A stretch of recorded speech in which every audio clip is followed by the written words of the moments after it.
My name is Edna, and I'm 73 years old. I've lived a long life filled with joy, heartbreak, sacrifice, and lessons that came at a price I never expected to pay. But nothing, and I mean nothing, could have prepared me for the moment I stood outside my daughter's bedroom door and heard her say the words that shattered my entire world into a million pieces. I wish she wasn't my mother, those 6 words.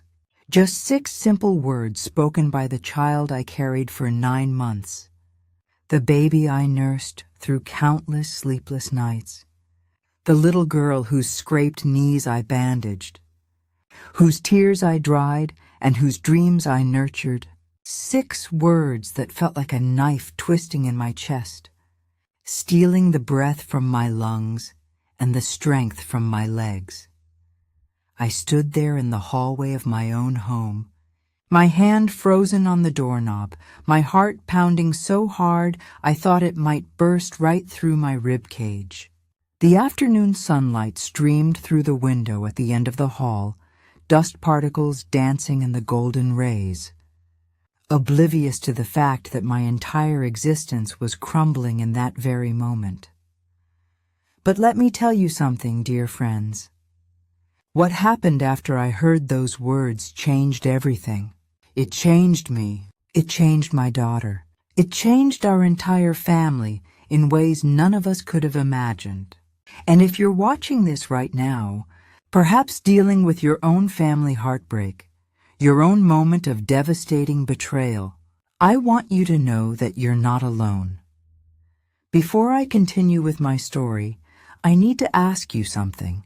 If you enjoy real, honest stories about family, about the complicated relationships between mothers and daughters, about the pain and healing that happens behind closed doors, please subscribe to Family Tales.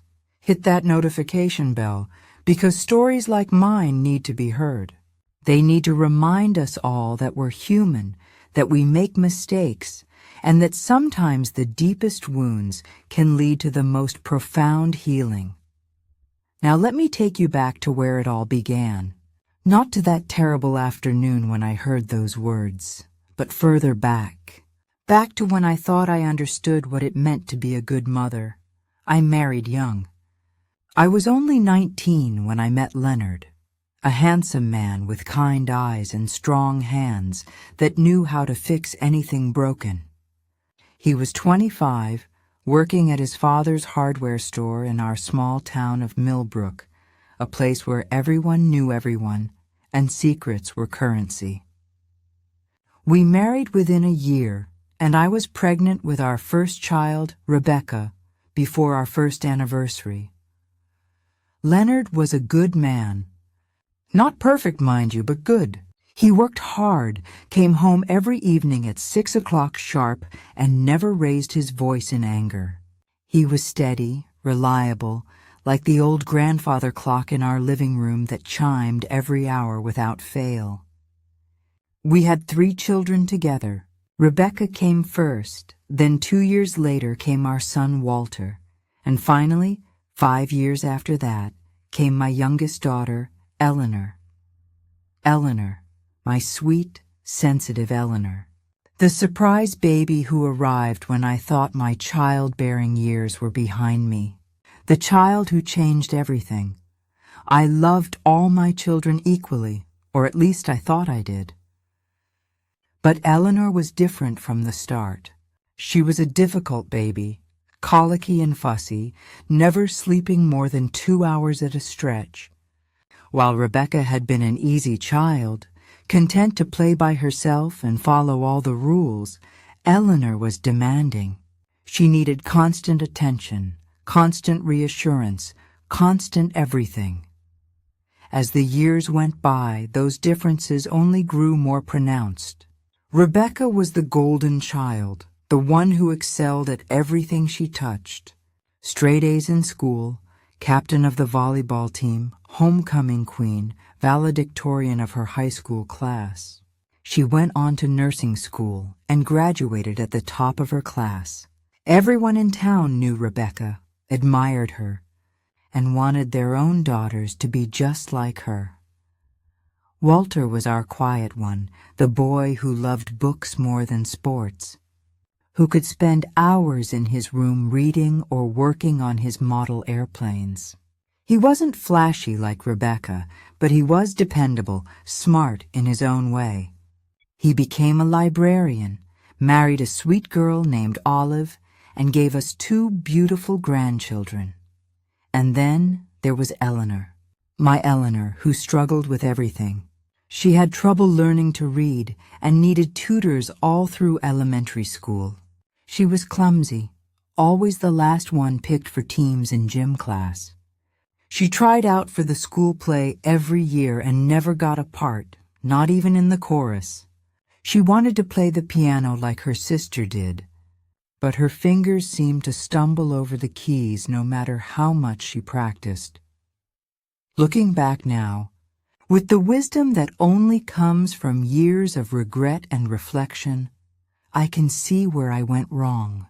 But at the time, I truly believed I was doing my best. I thought I was being helpful when I pointed out Eleanor's mistakes. I thought I was motivating her when I held up Rebecca as an example to follow. I thought I was preparing her for a harsh world when I told her she needed to try harder, be better, do more. I didn't realize I was breaking her spirit one comment at a time. Eleanor was 15 the summer everything started to unravel.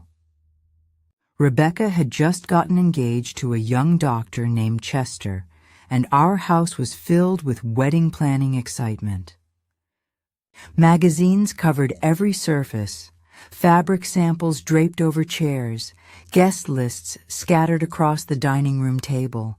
Rebecca was radiant, glowing with happiness, and I was caught up in the joy of planning my eldest daughter's perfect wedding. Eleanor seemed to withdraw during that time, spending more and more hours in her room. I attributed it to typical teenage moodiness. She was going through that awkward phase, I told myself. She'd grow out of it. Besides, I was too busy helping Rebecca plan her dream wedding to worry much about Eleanor sulking. I wish I could go back to that summer. I wish I could tell myself to stop, to put down the wedding magazines and really look at my youngest daughter.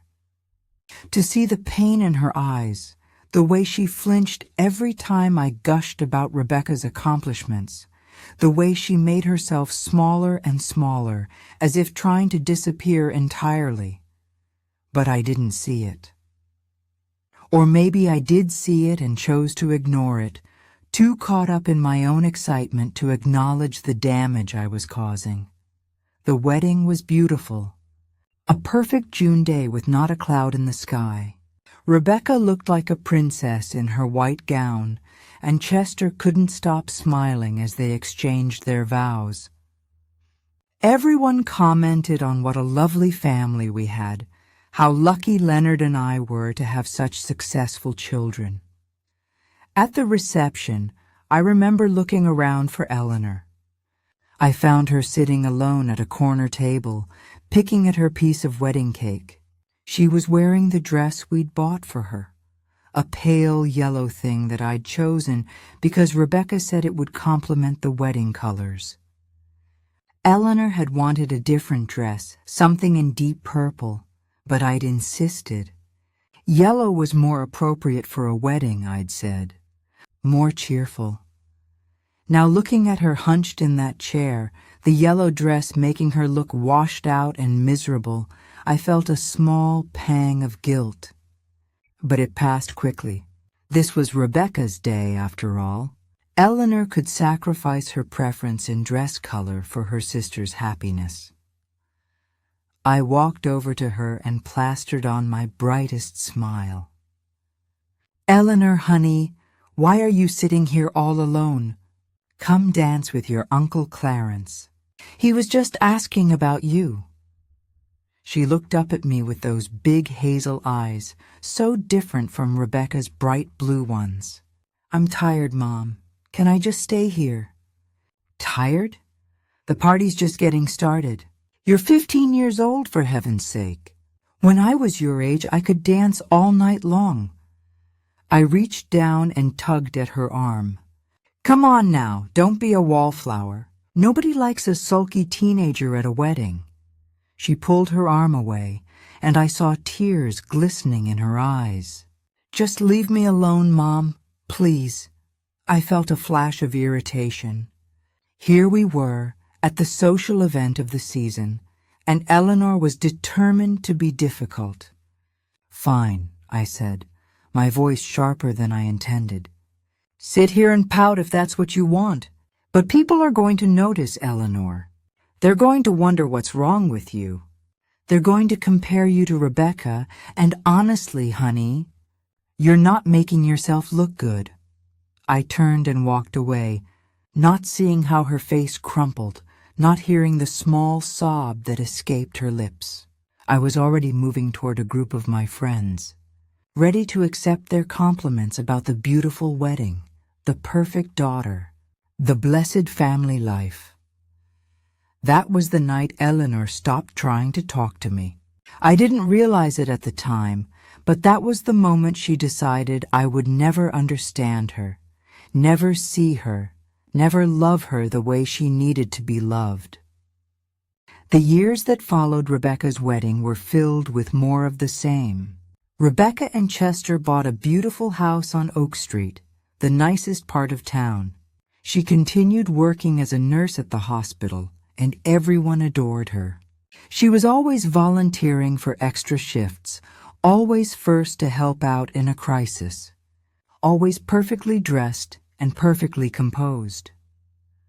When Rebecca announced she was pregnant 2 years after the wedding, I was over the moon.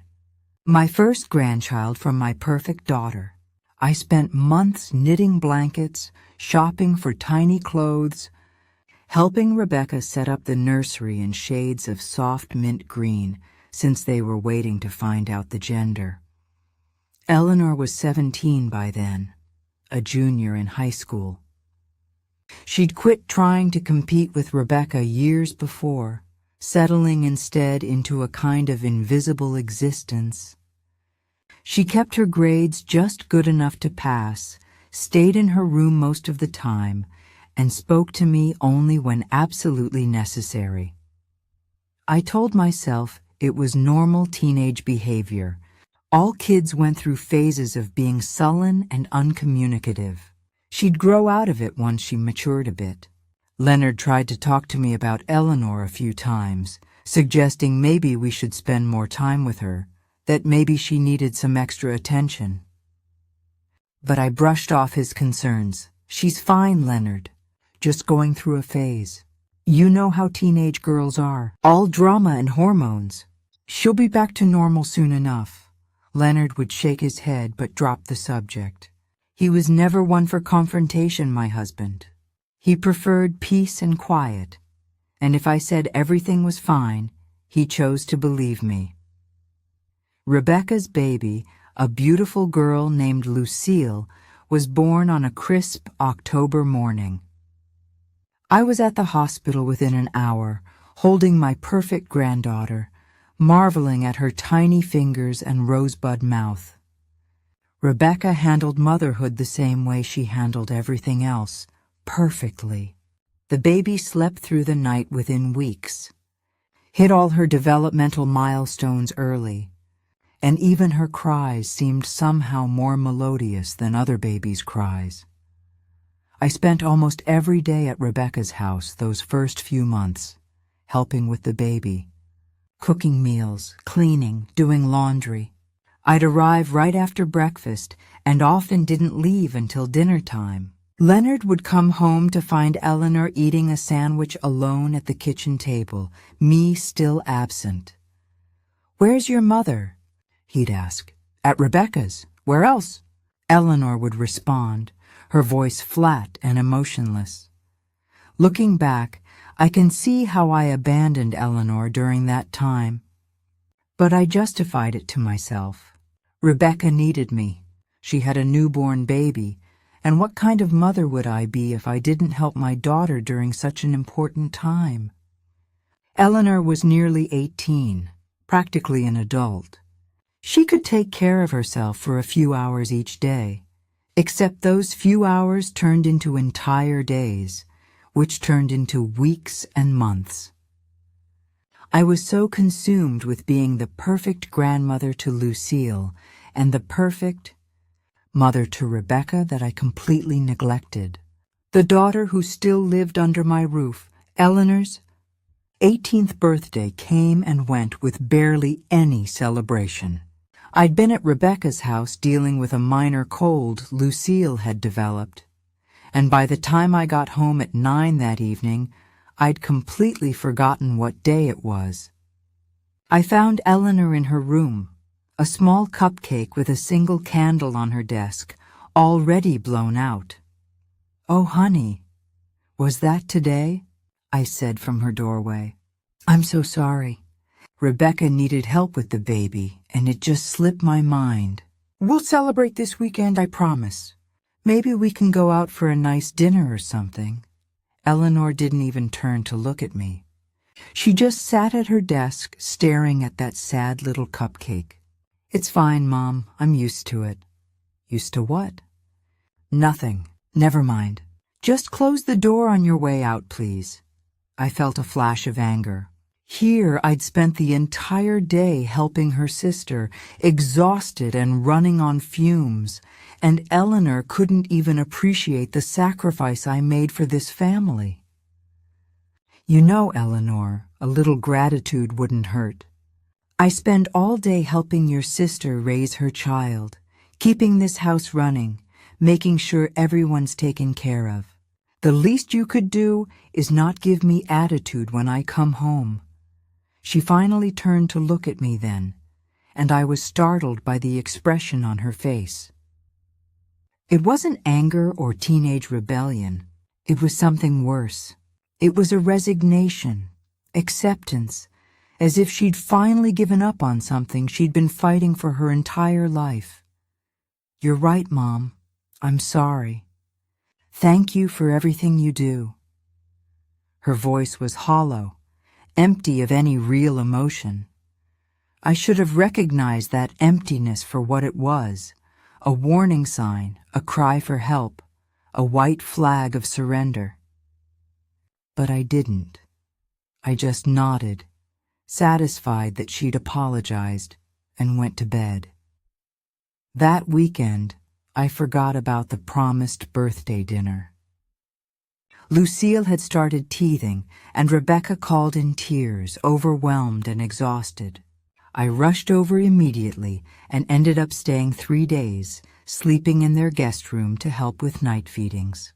When I finally came home, Eleanor's 18th birthday had passed, unmemorated and unmissed by everyone except the girl who'd had to live through it. Eleanor graduated high school a few months later. Her grades were mediocre, but she'd managed to get accepted to the community college 2 towns over. She'd be studying general education, she told Leonard and me one evening at dinner. She wasn't sure yet what she wanted to major in, but she'd figure it out. "Well, that's nice, honey," I said absently. My attention divided between her news and a text message from Rebecca about Lucille's first tooth coming in. Community college is a good option for some people. Not everyone can be like Rebecca and go to a real university after all. You have to work with what you've got. The words came out before I could stop them, before I could hear how they sounded. Eleanor's fork clattered against her plate. "What's that supposed to mean?" she asked quietly. "Nothing, sweetheart. I just mean that everyone has different capabilities, different strengths. Rebecca was always more academic, but I'm sure you'll find your path too. Maybe something more practical, more hands-on. Not everyone is cut out for high-level professional work, and that's perfectly okay." Leonard cleared his throat uncomfortably. "Edna, maybe—" "What, Leonard?"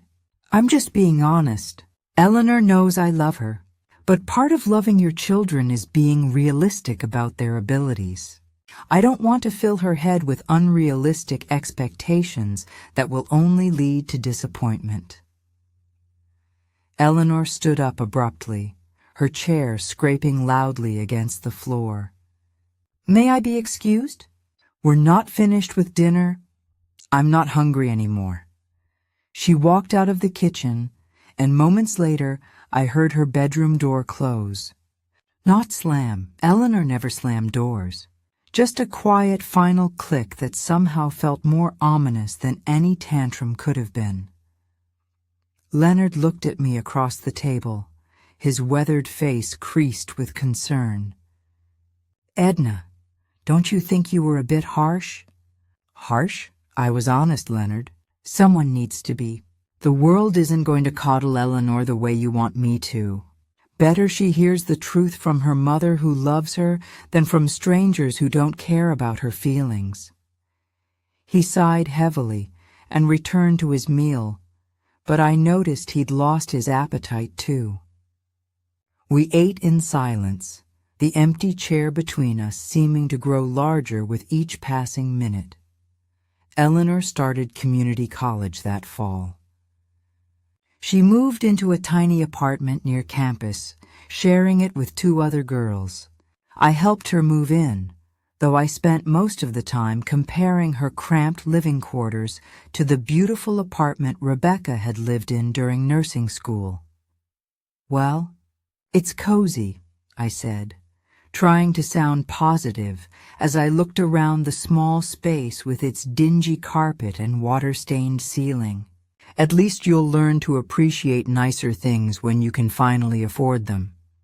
This is what happens when you don't apply yourself in high school, honey. Remember this feeling. Let it motivate you to do better." Eleanor's roommate, a friendly girl named Velma, shot me a startled look. But Eleanor just nodded mechanically and continued unpacking her boxes. I visited the apartment a few times over the next months, usually when I was already in the area visiting Rebecca. Each time I noticed Eleanor seemed to be doing better.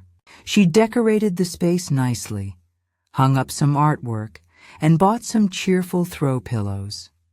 She seemed lighter somehow, as if a weight had been lifted from her shoulders. I attributed it to the freedom of being away from home, the excitement of being on her own. I never considered that maybe the weight that had been lifted was me. By Eleanor's second semester of college, I'd stopped visiting her apartment altogether.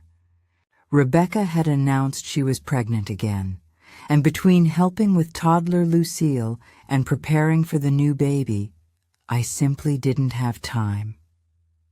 Eleanor would come home for Sunday dinners occasionally, but she was always quiet, sitting at the table answering questions with short, polite responses before leaving as quickly as possible.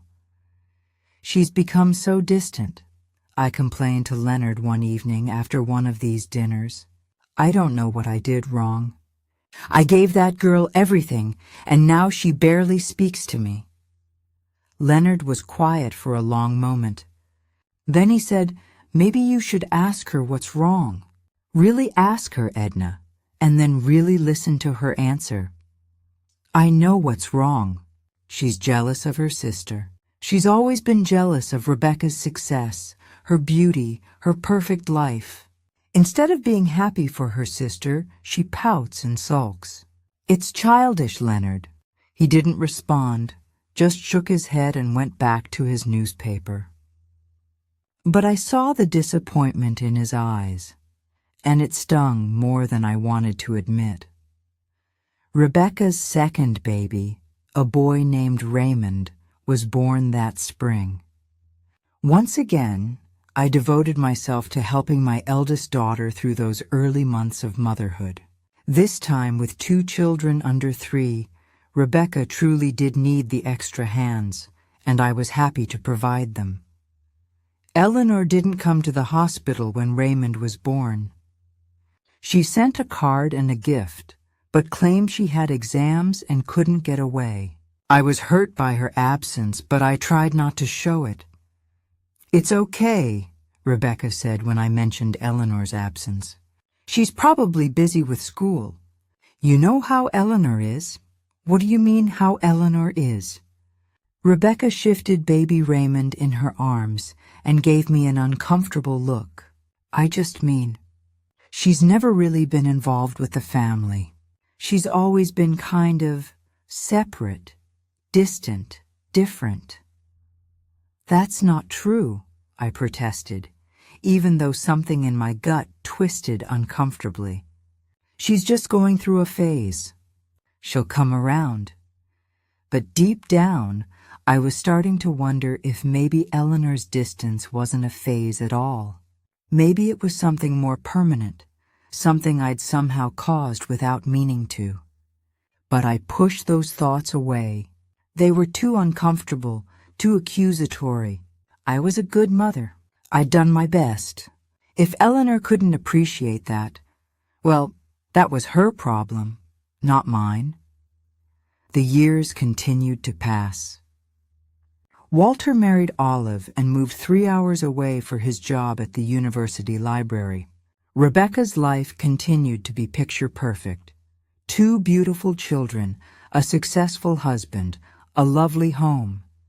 And I continued to be a devoted mother and grandmother, spending countless hours at Rebecca's house, helping with the children, cooking meals, and providing support. Eleanor finished her 2-year degree and transferred to a state university an hour away. She'd decided to major in psychology, she told us during one of her increasingly rare visits home. She wanted to be a counselor, to help people who were struggling. "That's wonderful, honey," I said, though I privately thought it was a strange choice. Eleanor had always been so withdrawn, so uncomfortable with emotions. How could she possibly help others when she could barely handle her own feelings? But I didn't say this out loud. Leonard had asked me to be more supportive, more encouraging. "Do you think you can handle the coursework?" I asked instead, trying to sound concerned rather than doubtful. "Psychology is pretty intense. Lots of reading and research. You've always struggled with academics." "I'm doing fine, Mom. I actually have a 3.8 GPA. I was genuinely surprised." "Really? Well, that's great, Eleanor. See? I told you that you could do it if you just applied yourself. If only you'd worked this hard in high school. You could have gone straight to a real university instead of having to start at community college." I meant it as encouragement, as validation that my earlier criticism had been meant to help her. But Eleanor's face fell, that brief spark of pride extinguishing like a candle in the wind. Yeah, if only. She left shortly after that, claiming she had to get back for a study group. The incident that changed everything happened on a cold February afternoon when Eleanor was 25 years old. She'd graduated with her psychology degree and was working toward her master's while interning at a counseling center. She'd stopped coming home for Sunday dinners altogether by then, claiming work and school kept her too busy. We only saw her on major holidays, and even then, she usually arrived late and left early. I'd accepted this new normal, told myself that adult children naturally grew apart from their parents. Rebecca still came by several times a week with the children, now 7 and 5 years old. They were my joy, my purpose. Lucille was so much like her mother, bright, beautiful, talented. Raymond was a sweet boy, always laughing and full of energy. That particular afternoon, I'd driven to Eleanor's apartment unannounced. I'd been in the area shopping and decided to surprise her with a visit. It had been months since I'd seen her, and despite our complicated relationship, she was still my daughter. I thought maybe we could grab lunch together, have a nice chat, and reconnect. I knocked on her door, but there was no answer. I tried the knob and found it unlocked. Typical Eleanor, I thought, shaking my head. Always so careless about safety. I let myself in, calling out her name. Eleanor? Honey, it's Mom. I was in the neighborhood and thought I'd stop by. The apartment was quiet. It looked different than I remembered. More mature, more put together. There were plants on the windowsills, actual artwork on the walls instead of posters, a bookshelf crammed with psychology texts and novels. It looked like the home of a functioning adult, and I felt a small swell of pride. I walked further into the apartment, still calling her name. That's when I heard voices coming from her bedroom. The door was slightly ajar, and I could hear Eleanor talking to someone. I was about to knock when I heard a male voice respond. I froze. Eleanor had never mentioned a boyfriend. In fact, she'd never dated anyone as far as I knew. My mother's instincts kicked into overdrive, and I moved closer to the door, not to eavesdrop exactly, but to... Well, all right, I was eavesdropping. I just don't know if I can do this anymore, Nathan, Eleanor was saying, her voice thick with emotion. Every time I see her, every time I talk to her, I feel like I'm that little girl again. The one who was never good enough. The one who could never measure up to perfect Rebecca. My breath caught in my throat. I should have announced my presence then. Should have knocked and interrupted, but I couldn't move. I was frozen to the spot, hand half raised to knock, ears straining to hear more. Your mother sounds like a piece of work, the male voice, Nathan, responded. His voice was gentle, sympathetic. Have you thought any more about what we discussed last session? Last session? Was this her therapist? Eleanor was in therapy? About cutting contact? Eleanor let out a bitter laugh. All the time. But she's my mother, Nathan. How do you just cut off your mother? What kind of person does that? The kind of person who's trying to heal from years of emotional abuse. Emotional abuse? My hand dropped to my side. What was this man talking about? I'd never abused Eleanor. Never. Sure, I'd been hard on her sometimes, but that wasn't abuse. That was parenting. That was trying to prepare her for the real world. I don't know if I'd call it abuse, Eleanor said, echoing my thoughts. She never hit me. She provided for me, gave me food, shelter, clothes, everything a kid needs, everything but emotional support, everything but unconditional love. Everything but the feeling that you were enough exactly as you were. There was a long silence. Then Eleanor spoke again, her voice so soft I had to strain to hear it. Sometimes I wish she wasn't my mother. Is that terrible? To wish your own mother was someone else. The words hit me like a physical blow. My vision blurred with sudden tears. My chest felt tight, as if someone had wrapped bands of iron around my ribcage and was slowly tightening them. It's not terrible, Eleanor. It's honest. And honesty is the first step toward healing. I've spent my whole life trying to earn her love. Trying to be good enough, smart enough, pretty enough, successful enough. And no matter what I do, it's never enough. She always finds something wrong, something lacking. Do you know what she said when I told her I got my bachelor's degree? She said, "Well, that's nice, honey. Too bad you didn't graduate with honors like Rebecca did." She couldn't just be happy for me. She had to compare me to my sister, to point out how I fell short. Again. Had I said that? I searched my memory frantically. Yes, I had said something like that, but I'd meant it as motivation. As encouragement to do better in her master's program? Why couldn't Eleanor understand that? When I got my first client at the internship, Eleanor continued, her voice breaking, I was so excited. I called her to tell her about it. And you know what she said? She said, "Oh, that's wonderful, dear. Rebecca got promoted to head nurse today." Isn't that exciting? She's the youngest head nurse the hospital has ever had. She spent 20 minutes talking about Rebecca's promotion and never mentioned my news again. It was like it didn't matter. Like I didn't matter. You matter, Eleanor. Your accomplishments matter.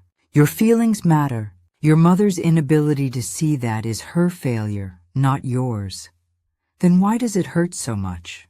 Eleanor's voice dissolved into sobs. Why do I keep going back? Keep hoping that maybe this time she'll finally see me. Really see me? I heard the sounds of crying, then soothing murmurs from Nathan. I stood in that hallway, tears streaming down my face, my whole body shaking. This couldn't be real. This couldn't be how my daughter truly felt.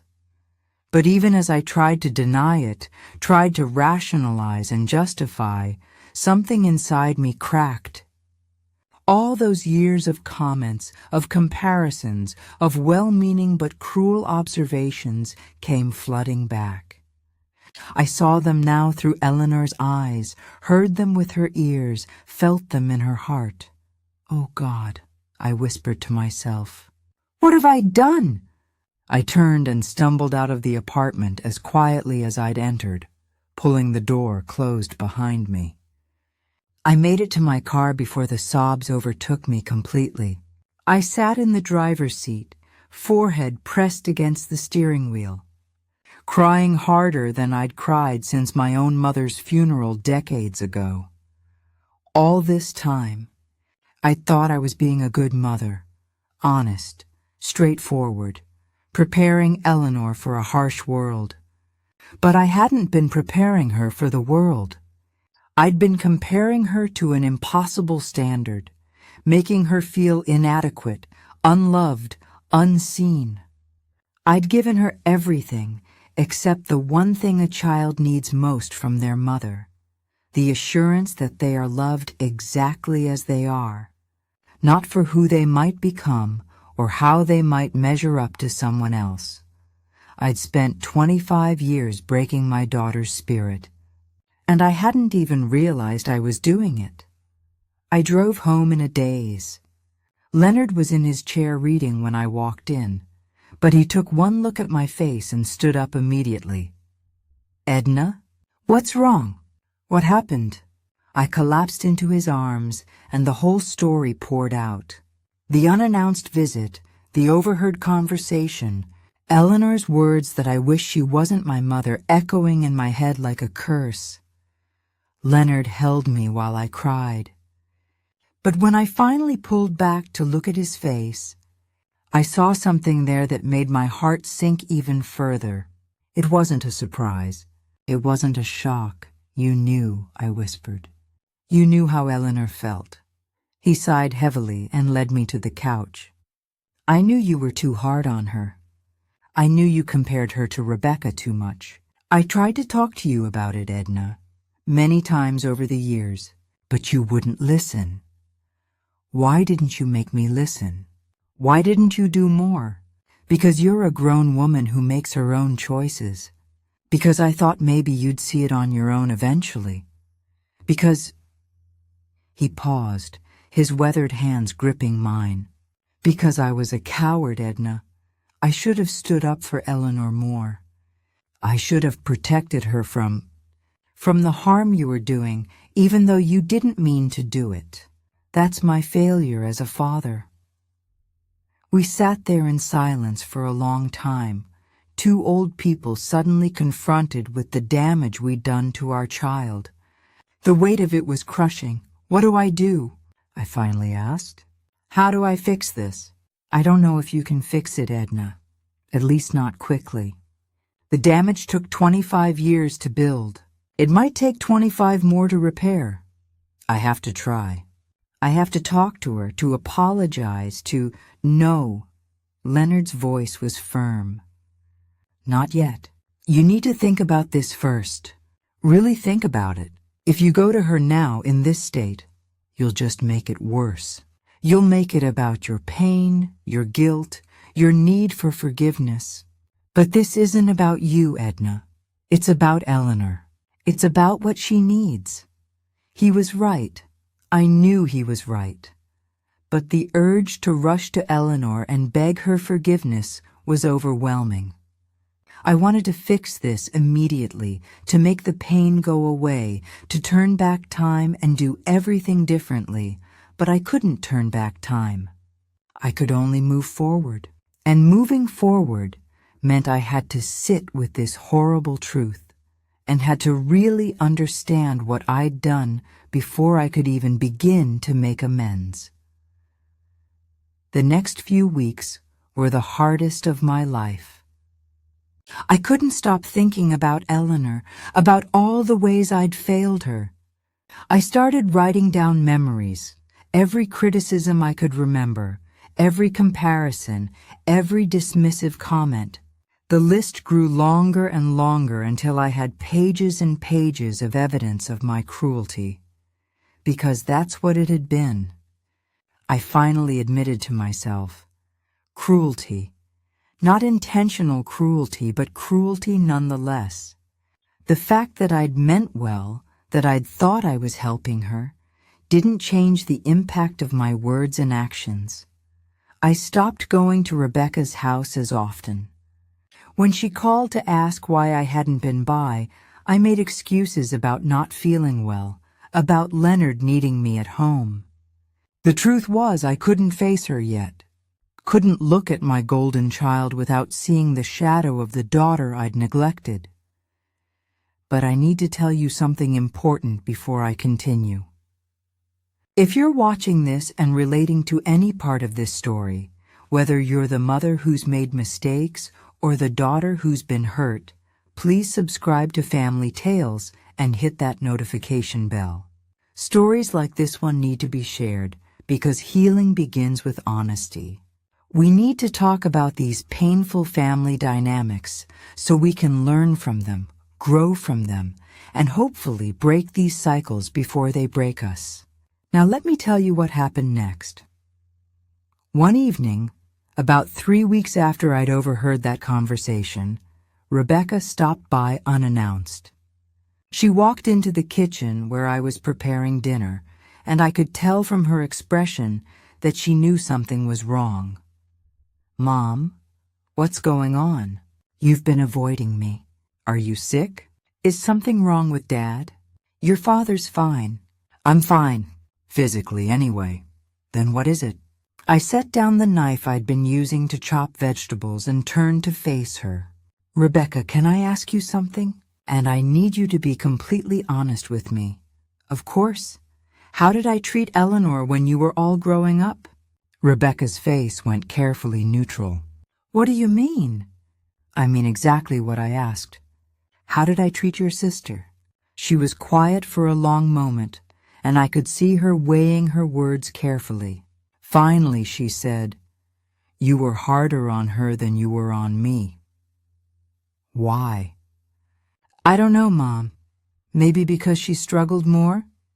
Maybe because you wanted to push her to be better? Did it work? Did that work? The pushing, the criticism, the constant comparisons to you. Did it make her better?" Rebecca looked away. "No, it made her miserable." The simple honesty of that statement hit me like a slap. "You knew. All this time you knew I was hurting her, and you never said anything." "I did say something. Multiple times. But you always brushed me off, said I was being too sensitive, that you knew what was best." Rebecca's voice rose, years of suppressed frustration bubbling to the surface. "Do you know how guilty I felt? How awful it was to watch you tear her down while building me up. I love my sister, Mom. I still love her. But loving her meant watching her suffer because of you. Then why didn't you do more? Why didn't you defend her?" "Because I was a kid." "Because you were my mother, and I was taught to respect you, to trust that you knew what you were doing. And because She stopped, tears filling her eyes. Because I was selfish. Because I liked being the favorite. I liked being praised and admired. I liked that you were proud of me. And somewhere deep down, I knew that if I pushed back too hard, I might lose that. So I stayed quiet and hated myself for it. We stood there in the kitchen, mother and daughter, both crying now for the girl we'd failed in different ways. Where is she now? I asked. Eleanor. Do you talk to her? Sometimes. Not as much as I should. She's built a life for herself, Mom. A good life. She's happy, or at least she's trying to be. She has Nathan. He's her boyfriend, not just her therapist like she was seeing him initially. He's a good man, patient, kind, everything she deserves. She has a boyfriend? My voice came out small, wounded. I didn't know that. You didn't know because you never asked. You never showed interest in her life unless it was to compare it unfavorably to mine. The truth of that statement settled over me like a heavy blanket. I need to see her. I need to apologize. Rebecca shook her head. I don't think she's ready for that, Mom. She's been doing better since she created some distance from you. Seeing you right now, especially if you go in unprepared, might set her back. Then what do I do? Just accept that I've lost my daughter? You start by changing yourself. You start by really understanding what you did wrong. Not surface-level understanding, but deep, bone-deep comprehension. You need to sit with your guilt, Mom. You need to feel it, really feel it. Not just try to make it go away by offering a quick apology. And then, when you've truly changed, when you can look at Eleanor without comparing her to me, without needing her to be anyone other than who she is, then maybe you can reach out. After Rebecca left, I went to my room and lay down on the bed. Leonard joined me, wrapping his arms around me as I cried into my pillow. That night I made a decision. I was going to change. Not for Eleanor, though I desperately wanted to repair our relationship. Not even for myself, but because it was the right thing to do. Because at 73 years old, I'd finally understood that the person I'd been, the mother I'd been, wasn't someone I could be proud of. The next morning, I called a therapist. Her name was Ada, and she was in her 60s with kind eyes and a no-nonsense demeanor that reminded me of my own grandmother. Over the next several months, I saw her twice a week, and we dissected my relationship with Eleanor, piece by painful piece. Tell me about your own mother, Ada said during one of our early sessions. How did she treat you? I thought about my mother, Blanche, a stern woman who rarely showed affection. She was strict, demanding. She had very high standards. Did you ever feel like you measured up to those standards? No, never. No matter what I did, it wasn't quite good enough. As the words left my mouth, I felt a jolt of recognition. Oh God, I became her, didn't I? I did to Eleanor exactly what my mother did to me. Generational trauma, Ada said gently. We often parent the way we were parented unless we make a conscious effort to break those patterns. Your mother was likely treated the same way by her mother, and so on back through the generations. But I knew how much it hurt. I knew how it felt to never be good enough. Why would I do that to my own child? Because hurt people hurt people. Because we don't always recognize our own patterns. Because sometimes we convince ourselves we're doing better than our parents did, even when we're just repeating the same mistakes in slightly different ways. Through therapy, I began to understand the deeper layers of my behavior. My constant criticism of Eleanor hadn't really been about her at all. It had been about my own insecurities, my own unresolved pain from never being good enough for my mother. When Rebecca exceeded all expectations, it validated me as a mother. But when Eleanor struggled, it triggered all my old fears about my own inadequacy. I'd projected my pain onto my youngest daughter, and she'd paid the price for wounds that were never hers to bear. "What do I do now?" I asked Ada. "How do I move forward?" "You keep doing the work. You keep examining your behaviors and patterns. You learn to catch yourself when you slip into old habits. And when you're ready, when you've truly changed, you reach out to Eleanor. But you go into that conversation with no expectations. You don't expect her to forgive you. You don't expect her to welcome you back with open arms.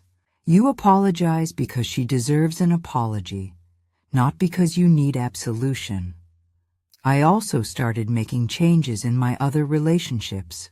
I began seeing my time with Rebecca and her children differently. I noticed how often I praised Lucille for her achievements while barely acknowledging Raymond's quieter qualities. I caught myself starting to compare the two children and stopped myself mid-sentence.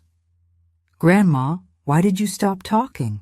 Lucille asked one day when I'd trailed off in the middle of a sentence.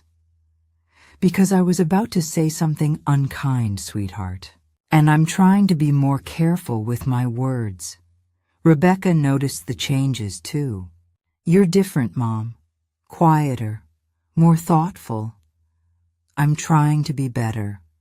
I'm trying to undo 73 years of learned behavior. It's not easy. "I'm proud of you," she said, and I saw that she meant it. It takes courage to change at any age, but especially at your age. 6 months after I'd overheard that conversation in Eleanor's apartment, I finally felt ready to reach out to her. I didn't want to ambush her with an unannounced visit or put her on the spot with a phone call. So I did something I hadn't done in years. I wrote her a letter. I must have drafted that letter 50 times before I felt it was right. I wanted to be honest without being self-pitying. I wanted to take responsibility without making excuses. I wanted to express my love without demanding anything in return. The final version was 10 pages long, handwritten on the good stationery I saved for special occasions. In it, I laid bare everything: my realization of how I'd hurt her, my journey through therapy, my understanding of how my own childhood had shaped my parenting. I acknowledged every criticism I could remember, every comparison, every dismissive comment. I told her that she had every right to stay away from me, that I would understand if she never wanted to speak to me again. But I also told her that I loved her. Not for who I wanted her to be, but for who she was. I told her that I was proud of her strength in surviving my cruelty, of her courage in pursuing a career helping others, of her wisdom in recognizing she needed distance from me to heal. I told her that she had always been enough, exactly as she was, and that my failure to see that was the greatest regret of my life. I ended the letter with this: "My dearest Eleanor, I don't expect your forgiveness. I don't even deserve your acknowledgement of this letter, but I needed you to know that I finally saw you. I see the beautiful, strong, compassionate woman you've become, not despite my treatment of you, but somehow, miraculously, in spite of it. I see the little girl I failed, and my heart breaks for her. I see the teenager I ignored, and I'm filled with shame. I see the young woman I dismissed, and I'm overwhelmed with regret. But most importantly, I see you as you are now. And you are magnificent. Whether you choose to have me in your life or not, I want you to know that I'm continuing my work to become a better person. Not to win you back, though I would treasure any relationship you might be willing to have with me, but because you deserve to have a mother who has done the work, who has confronted her demons, who has chosen to break the cycle of hurt that was passed down through generations. I love you, Eleanor. I have always loved you, even when I failed spectacularly at showing it. You matter. You have always mattered. And I'm so very, very sorry that I spent your entire childhood making you feel otherwise. With all my love and deepest regret, Mom. I mailed the letter on a Monday morning. Then I waited. Days passed with no response. Then weeks. I tried not to let the silence devastate me, tried to remember Ada's words about having no expectations. But it was hard. Every morning I checked the mailbox with hope, and every evening I went to bed with disappointment. Leonard tried to comfort me. Give her time, Edna. This is a lot to process. You can't undo 25 years of pain with one letter, no matter how heartfelt. What if she never responds? What if I've lost her forever? Then you accept it? You live with the consequences of your actions. But you keep working on yourself anyway, because that's what you should do regardless of Eleanor's response. It was harsh, but true. I'd started this journey of change for the right reasons, but somewhere along the way, I'd started tying it to the hope of reconciliation with Eleanor. I needed to separate those things. I needed to become a better person because it was right, not because I hoped to earn my daughter's forgiveness. 6 weeks after I mailed the letter, I came home from therapy to find Leonard sitting at the kitchen table with an odd expression on his face. What is it? What's wrong? He held up his phone. Eleanor called. She wants to meet with you. With both of us, my heart started racing. When? Where? This Saturday. At that cafe downtown, the one on Main Street. 2 o'clock. I had 4 days to prepare. 4 days to steel myself for whatever Eleanor might say. 4 days to remember that I was doing this for her, not for me. Saturday arrived cold and gray, with a biting wind that cut through my winter coat. Leonard and I arrived at the cafe 15 minutes early, taking a table near the back where we could have some privacy. I ordered a tea I didn't drink and watched the door with the intensity of a hawk watching for prey. At precisely 2 o'clock, Eleanor walked in. I barely recognized her at first. She'd cut her hair short, and it suited her, framing her face in a way that highlighted her cheekbones and her eyes. Those beautiful hazel eyes that I'd somehow never noticed were beautiful before. She wore a simple sweater and jeans, no makeup, but she glowed with a confidence I'd never seen in her before. She was followed by a tall man with kind eyes and a gentle smile. Nathan, I presumed.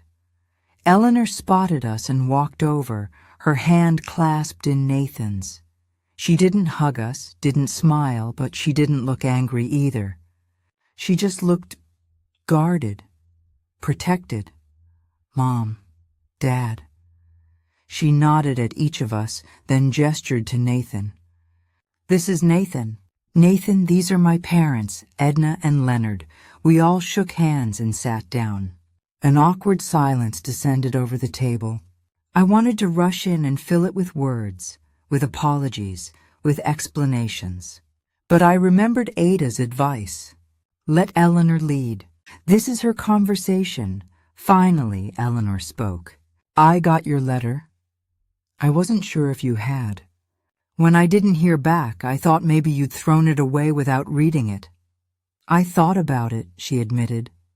I held that envelope for 3 days before I could bring myself to open it.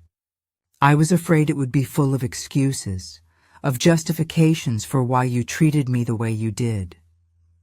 Or worse, that you'd somehow twist it around to be my fault. I hope it wasn't any of those things. It wasn't. She took a deep breath. It was honest, raw. It was everything I'd wanted to hear from you my entire life, but never thought I would. And I didn't know what to do with it. You don't have to do anything with it, I said. I wrote it because you deserved to hear those things, not because I expected anything from you. I know. That's what made it so hard. Eleanor's eyes filled with tears, but she blinked them back. Do you know what my first reaction was when I finished reading your letter? I was angry. Furious, actually. Because where was this mother when I was 8 years old and desperately needed to hear that I was enough? Where was this mother when I was 13 and crying myself to sleep because I could never measure up to Rebecca? Where was this mother when I was 18 and you forgot my birthday because you were too busy with your perfect daughter's perfect life? Her words cut me deeply, but I didn't flinch. I deserved every bit of her anger. You're right. I wasn't there when you needed me. I can't change that, Eleanor. I can't go back and be the mother you deserved. I can only be a better person now and hope that somehow, someday, you might be willing to let me try to be a better mother going forward. Nathan squeezed Eleanor's hand, and I saw her draw strength from his presence. What a gift, I thought, that she'd found someone who supported her like this. I've been in therapy for 3 years, Eleanor said. Did you know that? 3 years of working through my childhood, of trying to understand why I was never enough for you, of learning to love myself despite the constant message that I was inadequate. I didn't know. But I'm glad. I've been in therapy for 6 months myself, working through my own issues, trying to understand why I became the kind of mother who would hurt her child the way I hurt you. Eleanor looked surprised. You're in therapy? Twice a week? And I'll probably continue for years to come.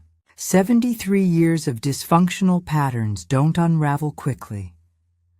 For the first time, I saw a slight softening in Eleanor's expression. What made you finally see it? What made you realize how you'd been treating me? This was the moment of truth. I could lie, could make up something that made me look better. Or I could be completely honest, even though the truth revealed just how badly I'd violated her privacy. I overheard a conversation you were having with Nathan. You didn't know I was there. I'd come to your apartment to surprise you with a visit, and the door was unlocked. I let myself in and heard you talking in your bedroom. I heard you tell him that you wished I wasn't your mother. Eleanor's face went white, then red. You were listening to my private therapy session? Yes, and I'm sorry for that too. I should have announced myself immediately, but I was frozen. And what I heard, it shattered me, Eleanor. It made me see myself through your eyes for the first time. It made me realize what I'd done to you. So you've been in therapy for 6 months because you overheard me say something you weren't supposed to hear? There was an edge to Eleanor's voice now. Not because you actually realized on your own that you'd been cruel? Not because you saw the pain in my eyes or noticed how I distanced myself from you? But because you accidentally discovered I was complaining about you. She was right to be angry. The truth was ugly, unflattering. But it was still the truth. Yes, that's exactly why. I'm not proud of it, Eleanor. I wish I'd seen it on my own. I wish I'd been perceptive enough, empathetic enough, to recognize your pain without needing to overhear you expressing it to someone else. But I wasn't. I was blind, willfully or otherwise, to what I was doing to you. It took hearing you say those words to finally make me see.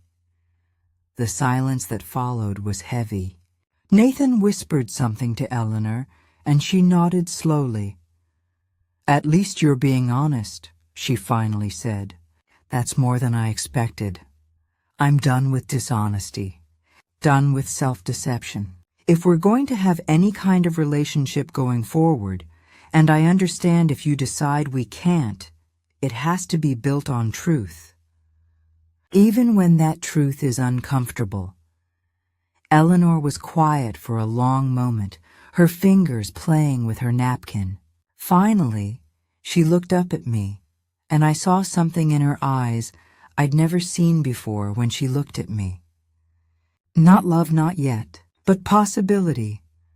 I'm not ready to have you fully back in my life, she said carefully. I need more time, more distance, more proof that this change is real and lasting, not just a temporary reaction to guilt. I understand. But, she paused, seeming to gather her courage. But maybe we could try something small. Maybe we could have coffee once a month. Just the two of us. No expectations, no pressure. Just two people trying to get to know each other.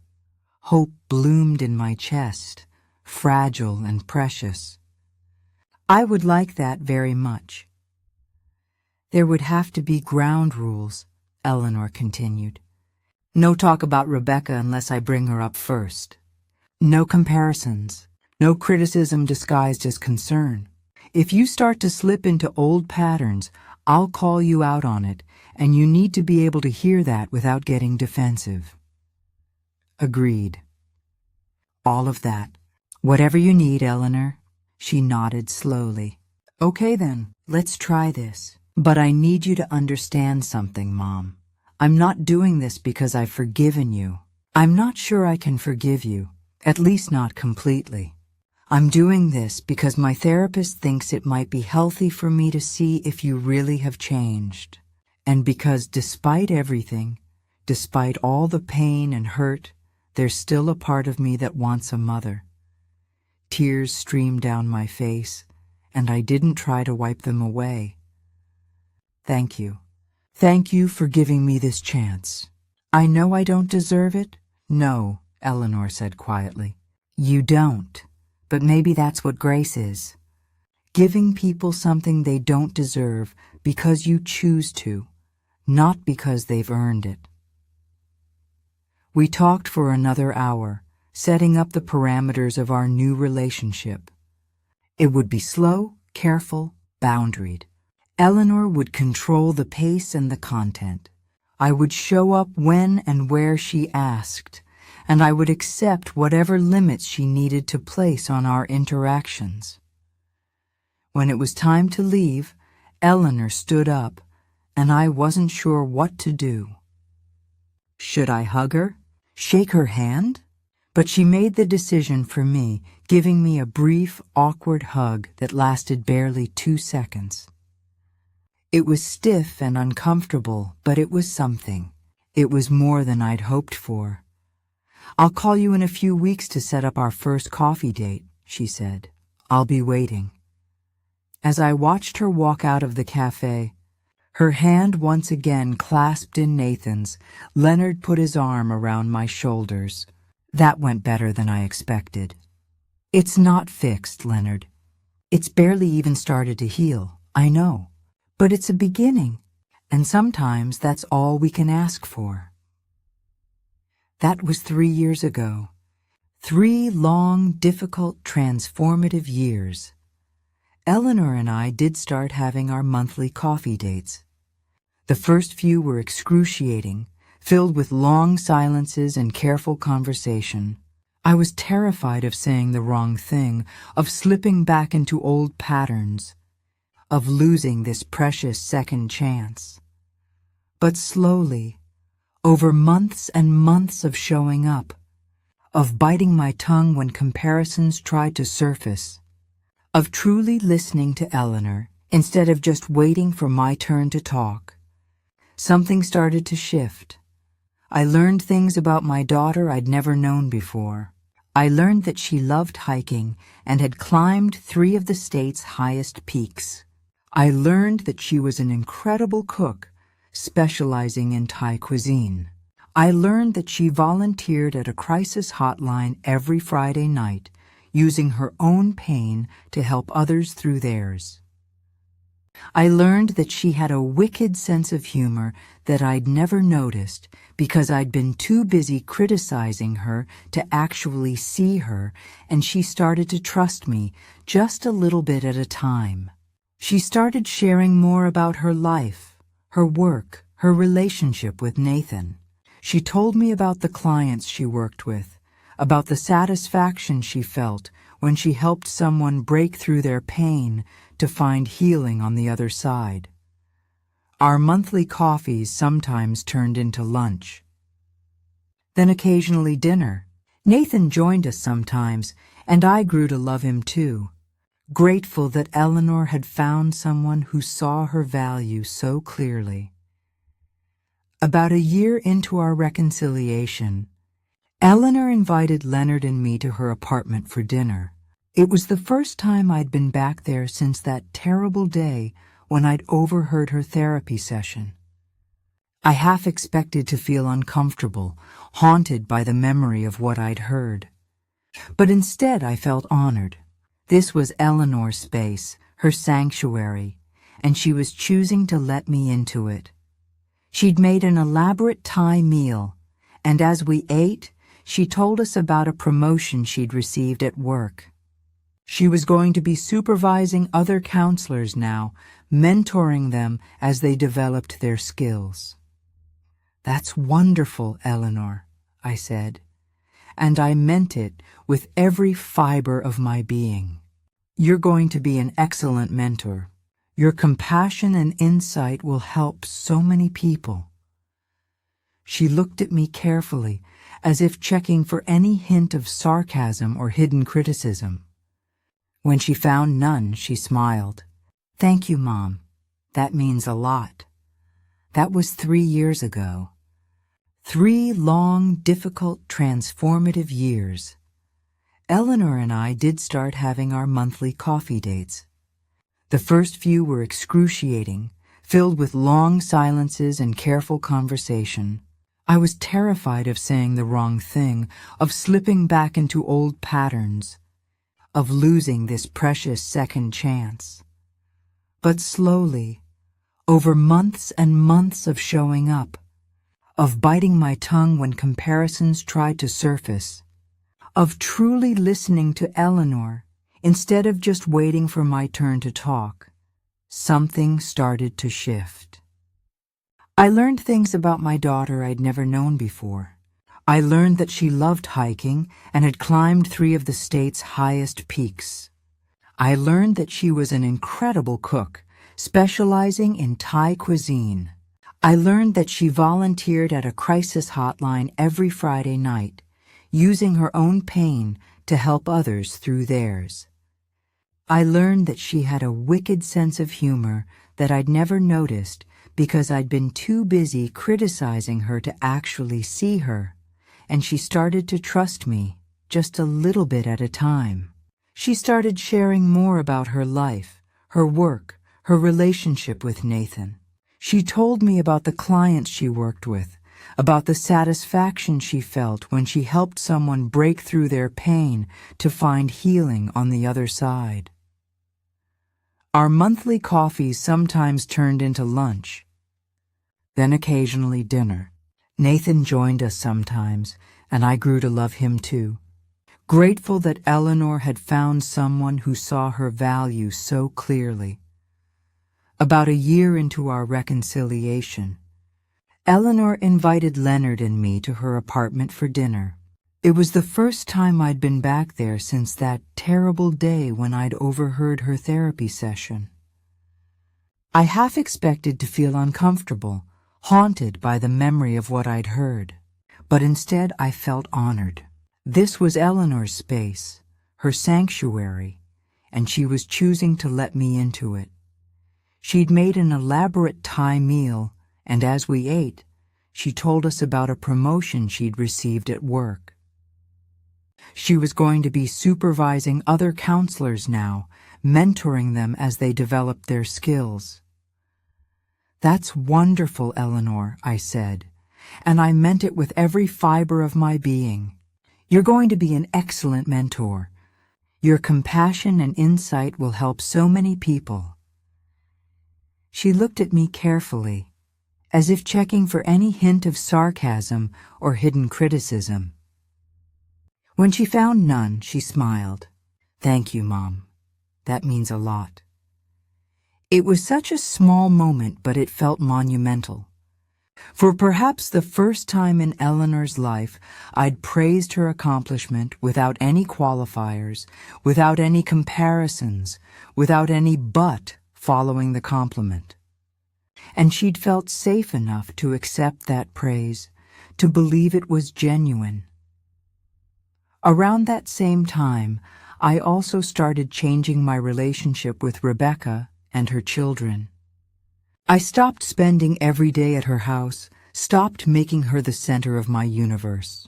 At first, Rebecca was hurt and confused by the change. "Mom, is something wrong? You barely come by anymore." "Nothing's wrong, honey. I'm just trying to find more balance in my life. I love you and the children, but I was using my time with you as an escape from dealing with my own issues. That wasn't fair to any of us. Is this about Eleanor? It's about all of us. It's about me learning to have healthy relationships with both my daughters instead of an enmeshed, codependent relationship with one and a distant, damaged relationship with the other." Rebecca was quiet for a moment. Then she said, "I think that's good, Mom. Healthy. And honestly, I think it'll be good for the kids too. I've noticed you're more present with them now when you do visit. Before, you were here all the time, but you weren't really here, if that makes sense." It did make sense. I'd been physically present but emotionally distracted, going through the motions of grandmothering without really connecting. Now, when I spent time with Lucille and Raymond, I was fully there, and I was careful not to compare them to each other, to appreciate each child's unique qualities without ranking them against one another. Lucille was still the high achiever, excelling at school and sports. But Raymond, I discovered, had a talent for art that I'd never noticed before. He could draw anything, animals, buildings, people, with an accuracy that was stunning for a child his age. "Raymond, these drawings are incredible," I told him one afternoon as he showed me his latest sketch of a blue jay. "Really?" He looked surprised and pleased.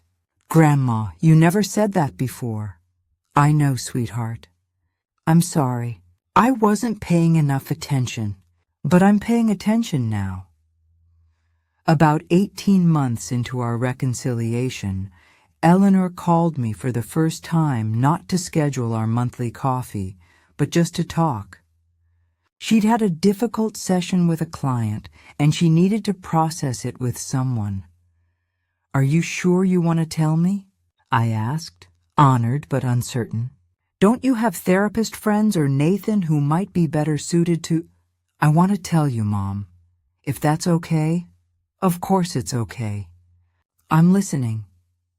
She told me about the client, a young woman who was struggling with her relationship with her own mother. As Eleanor talked about helping this woman set boundaries and recognize patterns of emotional abuse, I heard the echo of her own journey in the story. "It sounds like you're doing amazing work," I said when she finished. "And it sounds like you're using your own experience to help this woman navigate hers. That takes courage, Eleanor, and wisdom. I'm so proud of you." There was a long pause. Then Eleanor said very softly, "Thank you, Mom. I needed to hear that today." After we hung up, I sat with my phone in my lap and cried. But these were different tears than the ones I'd cried 3 years ago in my car outside Eleanor's apartment. Those had been tears of grief and shame. These were tears of gratitude and hope. Last month, Nathan asked Eleanor to marry him. She called me immediately after saying yes, and I could hear the joy bubbling in her voice. "Mom, I'm engaged." Can you believe it? Me getting married. I absolutely believe it, I said, my own voice thick with emotion. Nathan is a lucky man, Eleanor. You're going to make a beautiful bride and an amazing wife. Will you help me plan the wedding? I mean, I know you're probably busy with Rebecca's kids and everything, but Eleanor, stop. Of course I'll help you plan your wedding. I would be honored, truly honored. As we started talking about venues and dates and colors, I felt a bittersweet ache in my chest. I'd done this once before with Rebecca and had thrown myself into planning her perfect day. But I'd approached that wedding with an arrogance and possessiveness that was all about me, about creating an event that reflected well on me as the mother of the bride. This time would be different. This time, I would remember that it was Eleanor's day, Eleanor's vision, Eleanor's happiness that mattered. My role was to support her, not to take over or make it about myself. What do you think about a fall wedding? Eleanor was asking. Maybe October, with deep jewel tones, burgundy, emerald, maybe some gold? That sounds absolutely beautiful. Very elegant. Thank you. Very me? She sounded surprised. What does that mean? It means you have good taste, Eleanor. It means you know yourself and what you like. It means I trust your vision for your own wedding day. Another pause. Then, who are you and what have you done with my mother? We both laughed, and it felt good, easy, natural, like maybe, just maybe, we were finally starting to have the kind of relationship we should have had all along. The wedding is in 6 months. Eleanor has asked me to be involved in the planning, but she's also been clear about her boundaries. She makes the final decisions. She gets to veto any of my suggestions. And if I start to become overbearing or controlling, she'll tell me, and I'll need to step back. I've agreed to all of it. More than that, I'm grateful for it. The fact that Eleanor trusts me enough to be involved in her wedding planning at all is a gift I never thought I'd receive. Rebecca is going to be the matron of honor, and I've watched with wonder as my 2 daughters have grown closer over these past few years. Rebecca has apologized to Eleanor for her own role in the family dysfunction, for staying silent when she should have spoken up, for benefiting from a system that elevated her at Eleanor's expense. I'm sorry I was too weak to stand up for you, Rebecca told Eleanor at a family dinner a few months ago. I loved being the favorite. I loved Mom's approval, and I let that love blind me to what it was costing you. You were a kid too, Eleanor responded. It wasn't your job to fix Mom's issues. That was on her. And on me, Leonard added quietly. I should have done more to protect you, Eleanor. I should have stood up to your mother, should have insisted she get help, should have made sure you knew you were loved and valued. I failed you too, sweetheart. Eleanor's eyes filled with tears. Thank you, Dad. Thank you for saying that. It helps. That night, sitting around the dinner table with my entire family, Leonard, Rebecca and Chester, Walter and Olive, Eleanor and Nathan, I felt something I hadn't felt in years. Peace, not complete peace, because the scars of what I'd done would never fully disappear, but a sense that maybe, just maybe, we were going to be okay. Now, as I sit here telling you this story at 76 years old, I want you to know something important. I'm not sharing this to paint myself as some kind of hero who fixed everything. I'm not the hero of this story. Eleanor is. She's the one who survived my cruelty. She's the one who had the strength to distance herself when she needed to. She's the one who did the hard work of therapy and healing. She's the one who chose to give me a second chance I absolutely did not deserve. I'm just the mother who finally, belatedly, painfully learned to see her daughter for who she really was. If you're watching this and you recognize yourself in my story, if you're the mother who's been too critical, too demanding, too focused on comparisons, please hear me. It's not too late to change. It's never too late. But you have to be willing to do the real work. The hard work, the uncomfortable work of examining your own behavior and taking responsibility for the harm you've caused. And if you're watching this and you recognize yourself in Eleanor's story, if you're the daughter who's never felt good enough, who's always been compared unfavorably to a sibling, who's spent your life trying to earn a love that should have been freely given, please hear this. It's not your fault. It was never your fault. Your mother's inability to see your worth is her failure, not yours. You are enough. You have always been enough. And you deserve people in your life who see that, who celebrate you for exactly who you are. I heard my daughter say, "I wish she wasn't my mother." My eyes filled with tears. And then I changed. I did the hardest thing I've ever done in my life. I looked in the mirror and saw the person I'd become, the damage I'd caused, the pain I'd inflicted on the child I was supposed to protect and nurture above all else. And I decided that if Eleanor couldn't have the mother she deserved in the past, at least I could try to become someone worthy of being her mother in the future. It's been 7 years since that terrible afternoon when I stood outside her door and heard those words.